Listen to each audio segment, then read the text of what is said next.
and welcome back to the Something in the Wild podcast. I'm your host, Tyler Smith, and today we're going to be talking about the art of failing forward. What does it mean? How does it relate to life? And how does it relate to the outdoors? So without further ado, let's get right into things. The art of failing forward.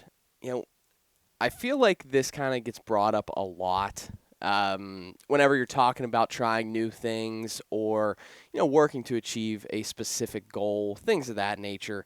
But what does it actually mean to fail forward? Because everyone always says that, failing is portrayed as this negative aspect, this thing that you always want to avoid and you want to make sure that you're not failing and not doing certain things. Well, it is not a negative. Failing, I don't think in my book is not a negative. I mean, there's different types, there's different ways to fail, obviously.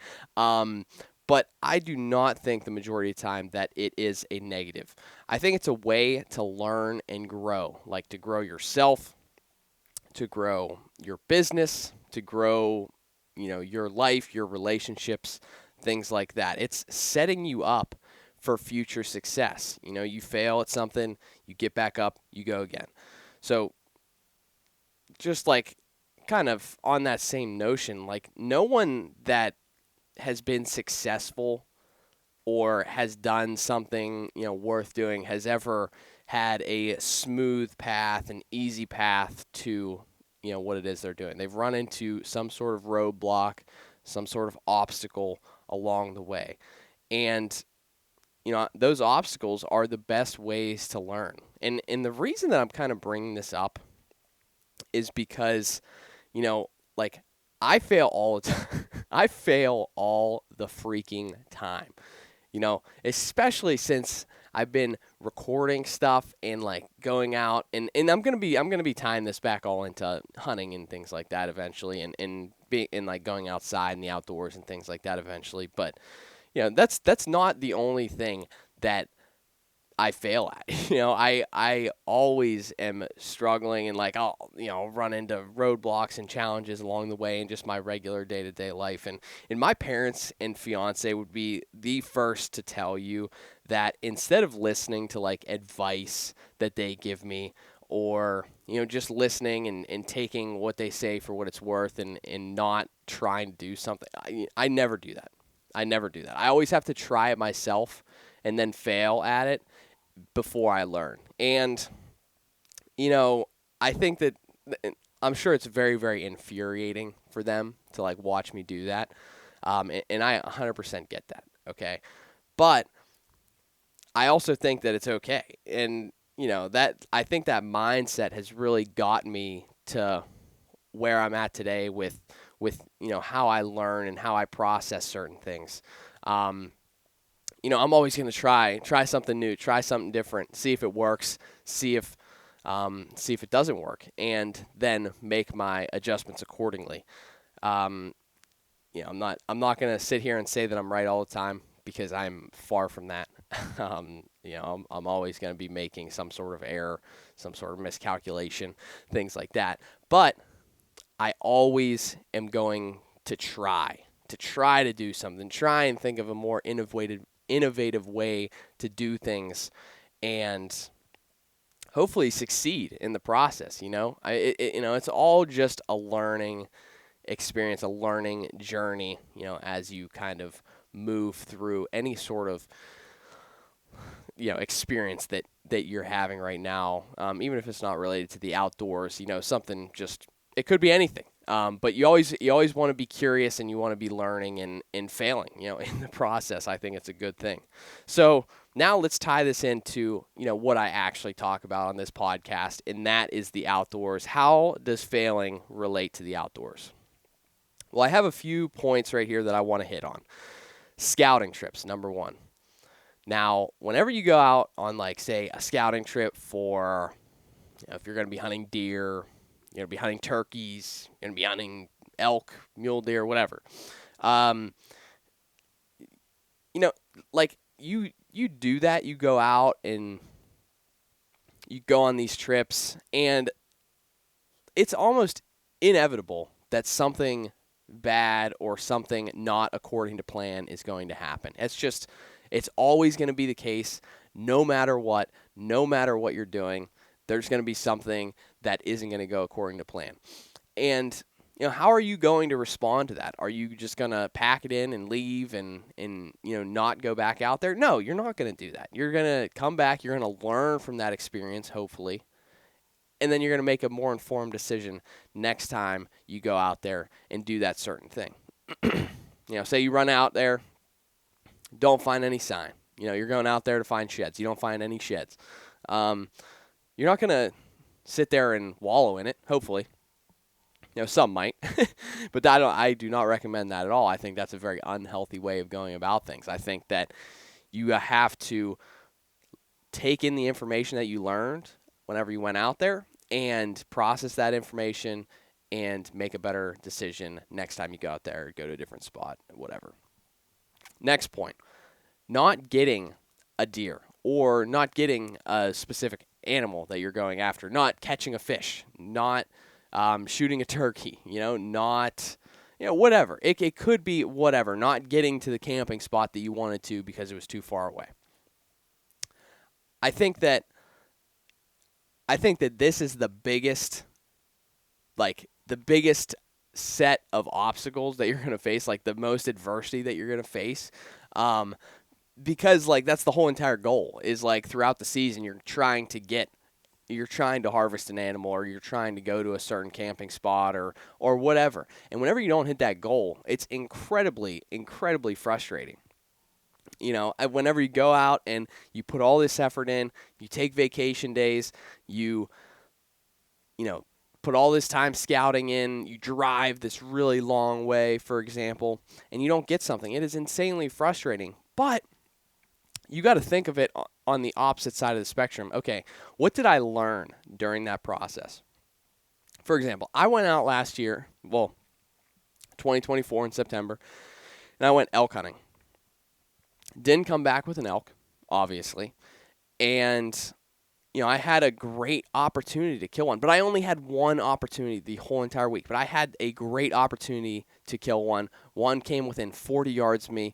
But the reason that I wasn't able to get it done is because my setup was wrong and it was bad. And I could sit here and just absolutely beat myself up about it, which I have for hours at a time.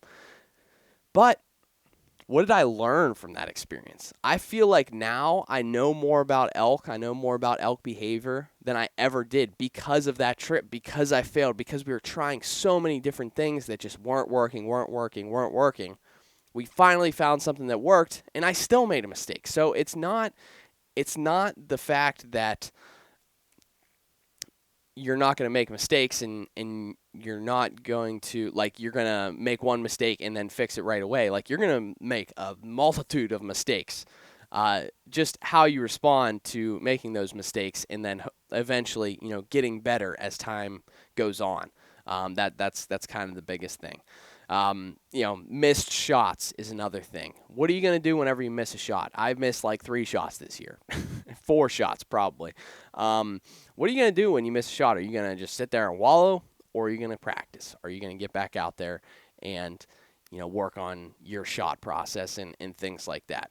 So these are kind of the main things. Gear failures is another thing that happens all the time. I would consider that a failure, not on the gear specifically, but on yourself not taking care of the gear that you brought out there with you, or maybe not even testing it properly. You want to make sure that you're testing all your things, and whenever something fails, you need to go back to the drawing board and see why it failed and what you could have done to change that. So those are kind of some examples of how this relates to the outdoors, how you're going to take a specific failure and you're going to learn from it and move on and hopefully do something greater, do something better next time, make it more enjoyable, higher chances of success. Whenever you first start out doing something, and I don't know if a lot of people kind of understand this, but I am relatively very new to spending this much time outside. ever since, like, whenever I was growing up, we would go out, we would go hunting one weekend a year. I go hunting for the opening day rifle season for the majority of my life. But for like 4 or 5 years during that middle phase of my life, whenever I was like in high school, in college, before Pennsylvania switched the first day rifle season to Saturday, it was like 5 years, man. I didn't go hunting at all. I did not go hunting one single bit. So realistically speaking, I've only been doing this whole, like, spending a lot of time outside, hunting a lot, fishing a lot, camping a lot. I've only been doing that for the past like 2 years. So I am very new, and I am very, very familiar with failures in the outdoors. I make them all the freaking time. Not even including, and I'll get into this, but not even including, recording stuff, forgetting SD cards, bringing the wrong camera equipment, not charging batteries the whole way. I think I make a mistake whenever I'm filming for every single video, at least one mistake every single time I go out. And that's just with filming. It's not even including, the mistakes that I make whenever I'm actually doing certain activities. And I kind of wanted to go into list off some of my failures this year that I experienced. I didn't get a turkey this year. I've been trying for 3 years now, still have yet to get my first turkey. So, I've learned so much about turkey behavior and what it takes to kill a turkey and things like that, which is really good. I mean, you learn so much through these certain experiences. But that's what I have yet to kill a turkey. So I just want to make this like a completely vulnerable situation for me and share, all the stuff that I do, very poorly. But hopefully eventually get better at, which, if I can inspire one person listening to this to just get out there and just try new things and not be afraid to fail, I would consider this a successful, 15 minutes of time, 15, 20 minutes of time that I'd be talking to you guys. Number 2, I didn't get a whitetail this year. Spent 20, 25 days out in the field, did not kill a whitetail this year.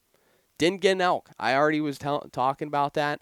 Spent, a couple $1,000s on a tag, on gas, on food, on gear to go out there and try and get an elk. Didn't get an elk. And, obviously not because of lack of effort, because we spent, a whole entire freaking week out there in the backcountry, no showers, filtering all of our water. It's absolutely brutal. But learning from that, getting better from that, absolutely crucial. I've missed plenty of shots this year, with my bow and my gun. That's not even including the elk. I missed a couple shots. We were mule deer hunting. I missed shots while I was rifle hunting for whitetail. Missed shots with my bow. So I am not immune to not making failures whenever I actually do even have an opportunity that presents itself. It happens all the freaking time. And what I'm trying to express is, like, I'm not just like beating myself down or anything. I'm just trying to express to you that, like, everyone makes mistakes, and we're all human, and we're gonna make those mistakes. Hopefully we can kind of turn around and get back to where we need to be. Another failure. My rifle scope was loose for like literally half the season. I didn't even realize it. And, that's part of the reason why I was missing shots. And that is 100% on me. That's a gear failure that 100% could have been avoided. You got to make sure that you check that stuff before you go out there. And I did not do that. So, I made the adjustment, though. I learned from it. I put Loctite on everything now. I put Loctite on the scope on my rifle. I put Loctite on the scope on my bow. I put Loctite on all the things that could potentially become loose whenever I'm out there, so that does not happen again. And that is, a crucial step that I learned because of that failure. I learned because, I made that mistake. Screwing up big game applications. I've done this already this year. Idaho, for example. I had an amazing. So, those of you that are unfamiliar with the Idaho draw process, Idaho has a kind of a specific big game over the counter application. It's kind of like if there was a new shoe that was like being dropped on some website like Nike or whatever, and there's like a limited amount, and it's like a first come first serve thing. That's kind of how Idaho does their big game draws. So you get on their website, they assign you a random spot in line, and then you choose your license that you're going to get for the year. But it's a first come first serve thing. You have to be very very quick whenever your time's up, because like things will sell out while you're waiting in line. Like there could be like whenever you first sign in, there could be like a set number of tags, and you like click on one of the tags, go to checkout, and it says that tag's not there anymore. So you got to go all the way back. And the failure that I went through was that I wasn't prepared. Like I didn't know that it was going to be that day. I didn't do my research beforehand, and I had an amazing spot in line. I was like 2,000 something, which is insane because there are people like in the 50,000, 60,000, 70,000 range. And I was at number 2,000, and I had such a good opportunity to get a really really nice elk tag, and I completely screwed it up. And that makes me very, very upset to even think about. Same thing with Montana. I was buying preference points for Montana. Didn't realize that you had to apply in consecutive years for a specific tag. I was just accruing preference points, and I lost those preference points. That's like $300 down the drain, going straight to the Montana Fish and Game Commission's pocket because I screwed that up, and I didn't get to take the opportunity to use those preference points. Total archery challenge. I screwed that up. I didn't get logged in on time, and ended up losing my place in line and all that stuff. So there's just a bunch of things that go wrong. Applying for random tags that I'm never gonna draw, and just wasting money that way. But that's how you learn. I mean, obviously this can be avoided if you do the proper due diligence beforehand. But sometimes you're not going to be able to, or there's just too much going on that like you just can't kind of can't wrap your mind around it, or something's very complex.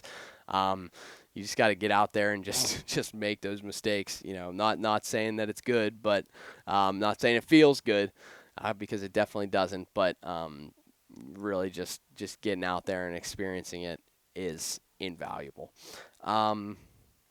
And yeah, already mentioned, screwing stuff up with filming. It's just what happens, especially being outside in uncontrolled environments, and even in controlled environments in here in my podcast room, I'll still like forget to press record on the camera, or I'll forget to set the camera to a specific FPS and resolution that allows it to record for longer periods of time, and I'll have to restart my whole entire opening spiel. So that's just how it is, and gotta learn from it. And despite all of that, despite all of the failures that I'm talking about, and things that I've done wrong, I mean, look where I'm at today. Like, I love doing this. I love learning. I love learning about the process of hunting, about the process of getting better at fishing, getting better at camping. And, I get to go out and record and do these things that I love so much. And it just comes from being willing to make those mistakes and make those, learn those hard-earned lessons. You can ask anyone that's been successful with going outside, and they'll tell you the exact same thing. It's like, okay, how'd you get so good at camping, bushcraft camping, or the outdoor? I'm going to reference the Outdoor Boy. I'm sure a lot of people know who that is. He was on a podcast, and he was talking about with this guy. This guy asked him, why are you so good at this stuff? How did you get so good at this stuff? And he's like, because, I failed a bunch. I just went out and did it, and I failed a bunch, and I succeeded a bunch, and I learned what worked and what didn't. So you ask anyone in this space, anyone that spends a lot of time outside, they're going to tell you that, hey, like, they've had their fair share of failures along the way. Whenever they were younger, whenever they were just learning about stuff. Some people learn about it early. Some people learn about it late. I'm kind of a late bloomer. I get that. Some people learn these lessons whenever they're like 10, 11, 12, and it takes me until 25, 26 to learn them. But doesn't mean that it's not worth learning and not worth giving it a shot. So I hope, like I said, that at least one person picked something up, gained a little bit of motivation to go out there and try something new and fail along the way and learn from those failures and then hopefully succeed. That's the goal of this. That's the goal of everything that I do, is just try and help one person at a time, kind of motivate them to get outside and go do the things that they want to do. So thank you guys so much for listening. Really appreciate it. Again, if you liked this podcast, if you like, the videos that I put out there on Fridays, be sure to subscribe. Be sure to check it out. We got videos coming out every single Friday, and we have podcasts coming out every single Tuesday. They cover a vast variety of topics, and they're just, it's just something that I like to do. So I hope you guys enjoy listening as well. If you made it this far, I think that you probably do enjoy it at least a little bit, which is, so appreciated. So again, thank you guys so much, and make sure everyone